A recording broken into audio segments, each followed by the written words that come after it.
On this episode of Left Off the Map, we start our weekly Taco Tuesday sessions. After that, we're heading to a great local family-owned dairy. Then back in the kitchen, I'm making banana upside-down cake.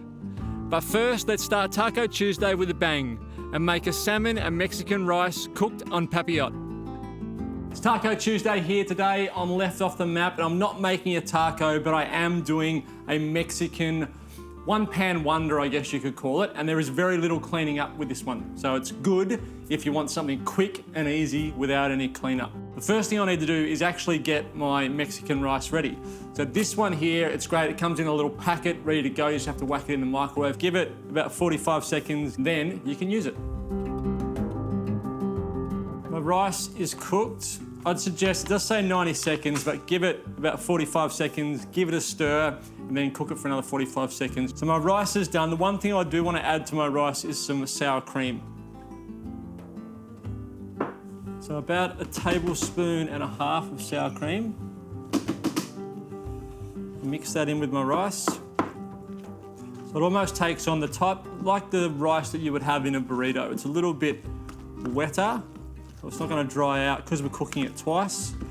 Just enables it to stay nice and moist. So my rice is done. I've got to prepare my other garnishes or toppings that are going to go on top. So a cheek of capsicum. I'm doing one portion here, so I don't need a lot. Just slice this into little strips. Some corn. So I just want to take one cheek or one side of the corn. That. Tomatoes, I probably need 4 cherry tomatoes, just chop them in half. And then some avocado, which I'm going to serve fresh. All right, so there's my extra toppings. So now we build our parcel. So it's foil on the bottom, then baking paper. Now we can put some of our rice down.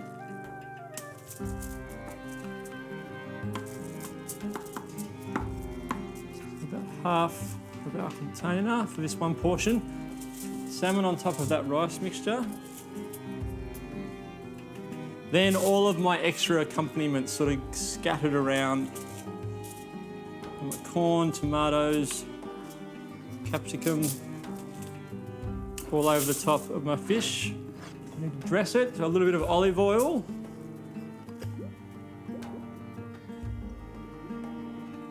Some salt and then some lemon juice. Nice pinch of salt, the fish, and about the juice of half a lemon.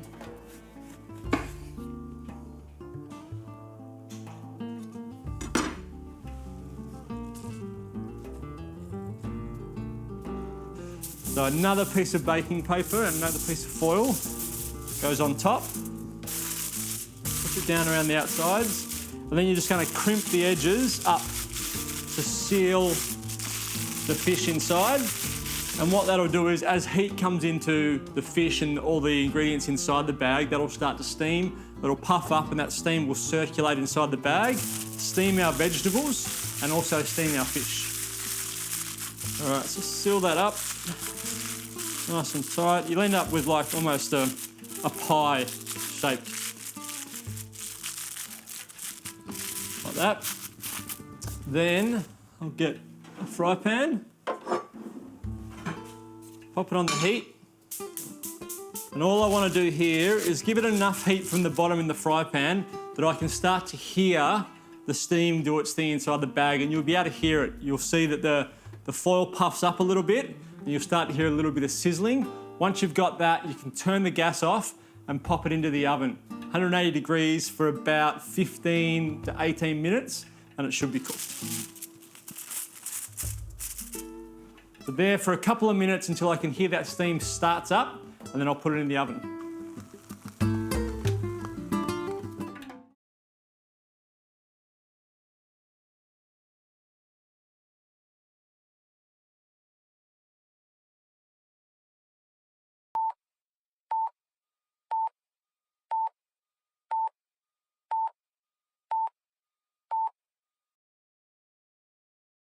Gone out to the garden and picked some coriander. So I've got that to finish and some avocado. Now, if you haven't seen me cut up an avocado before, it's really, really easy. You just cut around the middle, give it a twist, and that'll separate the two halves. If you want to take the stone out, gently just put the knife into the stone like that and twist, and the stone will pop out. Then while it's still in the skin, gently cut. Don't push too hard or you'll push through the skin, but just cut your little slices of avocado while it's in the skin.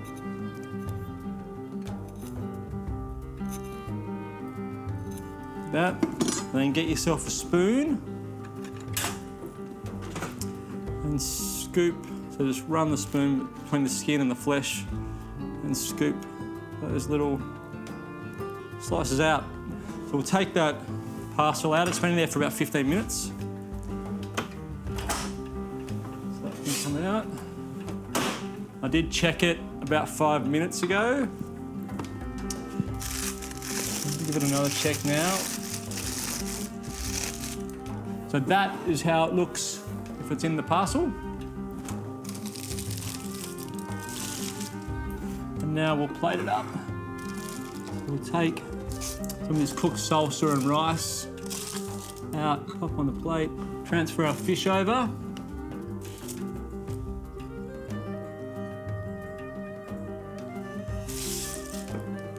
Now we'll finish off with our avocado.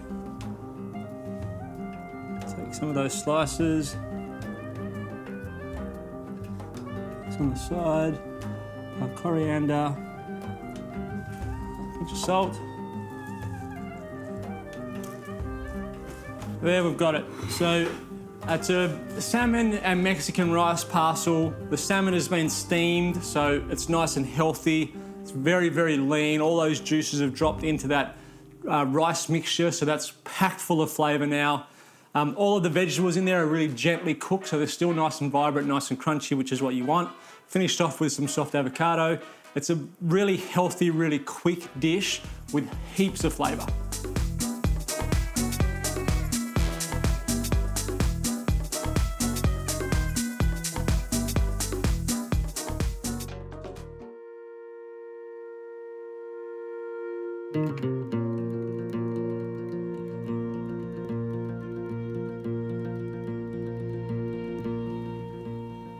This is not my first time to the farm, mate. I've been here a few times. And the reason I love coming back here is it's probably this. You've always told me from the first time I came out here, you can tell whether or not the farm is well run, whether the animals are looked after, as to how afraid they are of humans, because they connect either the good or the bad traits with humans. And we've turned up in this paddock. I reckon 3 minutes it took them all to come down here and see you. Yeah, well, they're a very inquisitive animal, and thanks for coming back, Ben. We're always proud to show you what we do here at Ashgrove on behalf of the family. This is our main dairy herd here at Ashgrove, our spring herd. There are 830 cows here that are milking twice a day, providing milk to the factory for us to turn into dairy products. So, yeah, they're predominantly Jersey Friesian cross, and we use the Jersey Friesian cross because the Jerseys for milk quality and the Friesians give us the volume, so that enables us to get the best of both worlds, and they're particularly suited to the Tasmanian environment where we've got to feed our cows naturally on grass here every day, and these cows have got to walk. Where we are here is 2 kilometres from the dairy shed. Yep. So these cows are, walking 4 k's to come to this paddock. That's down to the paddock and 2 k's back, and in the morning they're doing something similar. So yeah, they've got to be fit and they've got to be really healthy and well looked after to sustain that for the 300 days that they'll be milking this year. So I reckon this is the best possible advertisement for how well you look after your cows. The fact that they've all come over, they're not scared of any of us, they're relaxed, they're chilled out. This is what farming is meant to be like, a connection between the farmer and the cow. Yeah, anyone who understands cattle, and we've done it long enough, and yeah, my grandfather, my father, my uncle, and myself, they're very smart. They're highly intelligent. They recognise people's faces, and so if you watch the cow behaviour, they'll tell you what they need.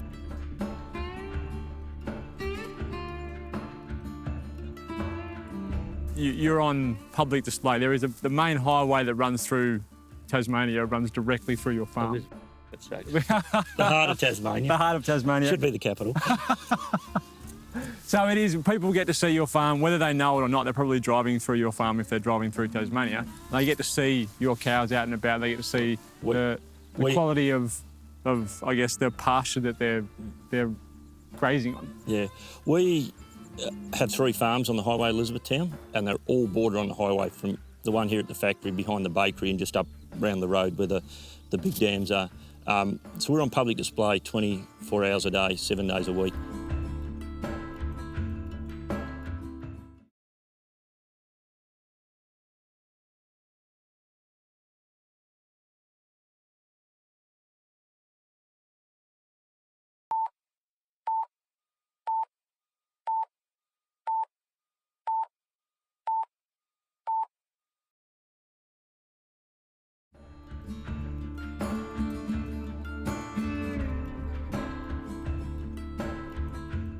Everyone's trained fairly well to respond to any issues that happen, and it's all about prevention and running them the right way, because everyone's got a camera in their phone these days, and we have to make sure everything's as best to our ability every day of the week. Yeah, and in the long run, it's better for not only the brand, but it's just you're going to end up, I think, with a better product. If you care for the thing that's giving you what you need for the industry, then you'll end up with a better product at the end. Oh, surely that makes sense. Undoubtedly, and I think that our future is in branded product. It's not in bulk commodities. Yep. We can't survive on that. No one can survive on dollar milk in the supermarkets. Yep. And, every time someone buys a dollar milk in a supermarket, basically a cow or the environment suffers somewhere, because it doesn't make sense. That doesn't compute. Mathematically, it's impossible. Yeah, none of us can produce milk or cheese or butter or cream for those prices, or beef or potatoes or peas, and and Tassie's got a lot of advantage with the environment, and through shows like yours and that, hopefully we can showcase that to Australia. So the decision to value add and to create your own brand here on the farm, when was that decision made, and what was the first thing that you did? In the early 80s, both my father and uncle had travelled extensively, and they realised that there was no real future in bulk commodities. Yeah. And we didn't have any money or anything back then, so we had to do it like we Bennetts had always done it, not the tight-assed way. We recycled a tin mine. No one else would buy the building off the side of the cliff at Stories Creek at Rossarden in central of Tasmania, and we bought that back. We built that in the paddock, and we bought second-hand equipment out of the mainland, and we started producing cheese before it was even really dreamt of, this paddock to plate thing. So cheese was the start of it? Cheese was the start of it, and we did hard cheeses because it gave us 10 months to sell it. Yeah. And we also did hard cheeses because it gave us, we wanted to produce a product that people ate every day. Yeah. And back in the 80s there was, a bit of Camembert and Brie about, but no one had really heard of it and only ate it on special occasions. Yeah. Interestingly, before we could get a bank loan and the banks would back us, they made us do a study with the experts and that, and they told us the whole entire Australian specialty cheese market was 7 tonnes. Really? And we were building a factory to produce 300 tonnes. Wow. Australian and in particular Tasmanian producers are producing such fantastic quality products now that it's hard not to promote it and not for it to be in front of people all the time. So there's this massive interest in artisan products and brands like yours that obviously there's going to be media that goes along with that. So I'm really just riding on your coattails, mate. Oh. You set the standard in 1980, or your family did, and I'm just sort of coming along for the ride. Yeah, so it was in the late 80s before we got the factory up and started to build, and in the early 90s we started to produce cheese. And then it grew from there. So on the first day we actually opened the shop down on the highway. I think it took. Was it here? Was it a different spot? No, it was down on the front of the factory, pretty well where it is there now. Yeah, because my grandfather used to stop at it every time we went to Launceston. He'd stop in there and do a cheese. Well, he might have been our first customer, because the first day we opened it with great excitement, and it took hours and hours before we had one customer. So yeah. Takes a while. Good things come to those who wait. So how's technology changed the way in which you farm now? Technology is becoming super important. Mobile phones, communication. It also it enables us to get our message out and reach a broader audience. And it's really some fantastic technology coming into both in helping us milk the cows, the tractors the farm staff drive. When I came back, it was an exceptionally physical job. Yep. Still is to a certain extent, but now the equipment that the guys have got to drive around the farms with, the GPS coordinators in the tractors, there's that, and you've got to be highly skilled, and it's a lot better career. And I think that kids in uni and that are just beginning to wake up to that, that you can have just a good career in farming or the food industry or whatever, as opposed to, being a lawyer or a doctor or an accountant, which Australia seems to be good at churning out. I think you are the perfect case study and quintessential example of how farming should happen in the future. I wish we did more of it. I wish the fact that I can stand in the middle of 800 cows and have a conversation with you with a camera crew and the cows not even bat an eyelid at it is testament to how well you do things here. You not only create a fantastic end product that tastes brilliant and is like a quality that you could not get anywhere else, but you do it the right way. So when those two things come together, it creates a brand that I think Tasmania should be unbelievably proud of. So well done, mate. Yeah, well, thanks, Ben, and thanks for your support, because I think you've been loyal to Northwest Tassie, and it's only with guys like yourself that do showcase Tasmanian products. We can't afford to do major marketing campaigns with, like all our opposition are multi-billion-dollar world-scale companies. And they have a crack at wiping us out every so often, but we're still here like a little cockroach. So, yeah. You're tough. You're tough, yeah. Elizabethtown tough. Tough as a cow. I like it.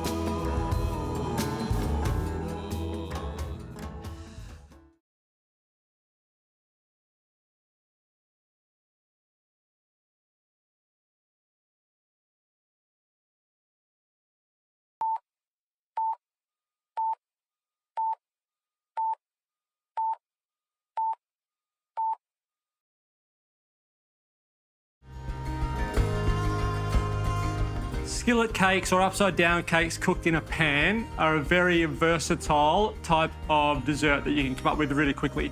I'm going to do a banana and coconut with palm sugar version, but the same technique's going to apply to any type of upside down cake you want to do. We could do pineapple in there, mango, apples, it's up to you. We'll go through the process and I'll show you how you can substitute things as we're stepping our way through it.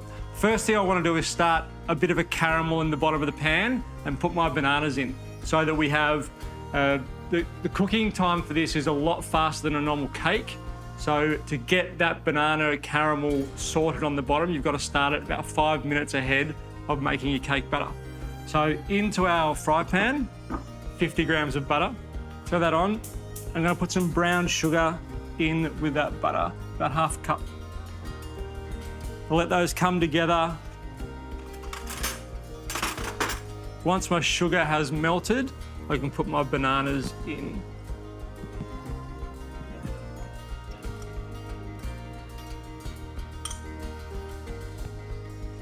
Once that butter's melted and that sugar is melted, stir it, give it about a minute, and then pop your bananas in. Once you've added your bananas and the pan's come back to the boil, turn the heat off. And that's enough of a head start for our banana caramel that we can get on with making our cake batter now. So cake batter, I'm going to need a stand mixer. I'm using palm sugar and coconut as additions to a normal cake batter. One, I love the flavour of palm sugar, especially with bananas, and the coconut's going to help it stay nice and moist and also give it a coconut flavour which goes really well with bananas and caramel. Start off by creaming your butter and sugar together. Now remember, we're replacing normal sugar with palm sugar here. So you're going to need to have a microplane and grate that palm sugar up so it can dissolve into that butter.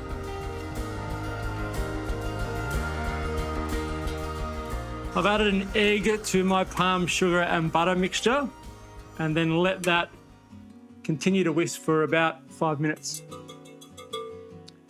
Now the palm sugar will react differently to normal caster sugar or white sugar does. So it won't go as light and sort of pale and creamy, but you just want to make sure that butter and that palm sugar is well mixed together. So now I can add in my dry ingredients and I've got a little bit of milk to make sure I get the texture that I want. So flour, plain flour, about 3/4 of a cup.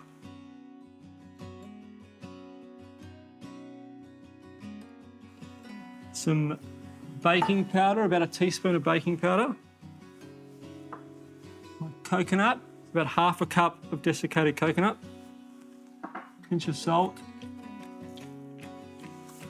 And now I will need a dash of milk, but we'll just see how this comes together. We'll only probably need about 1/4 cup of milk, I would think. You're looking for almost a pancake sort of batter consistency, a little bit thicker than pancake batter. So about 1/4 cup of milk.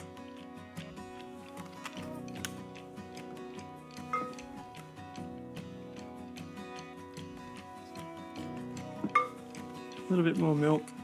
And then I've got some vanilla as well. So about a teaspoon of vanilla paste.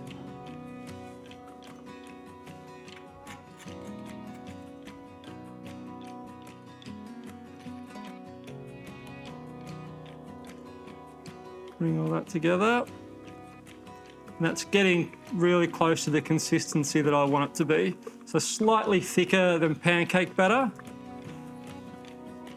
And the coconut in there is going to give it a different texture, but you still should be able to get pretty close. That's the sort of consistency that you want. So that's close to pancake batter. All right, so that mixture just goes on top of our bananas. You want it to cover by about 1 centimetre. Then it can go straight into the oven. The oven's set at 180 degrees. It'll take about 30 minutes to 35 minutes, so a little bit quicker than a normal cake. There are 2 ways in which you can serve it. You can just leave it in your fry pan or your skillet and serve it that way, or you can turn it out. If you're going to turn it out, make sure you turn it out as soon as it comes out of the oven so that that caramel on the bottom is loose enough that it will turn out onto a plate.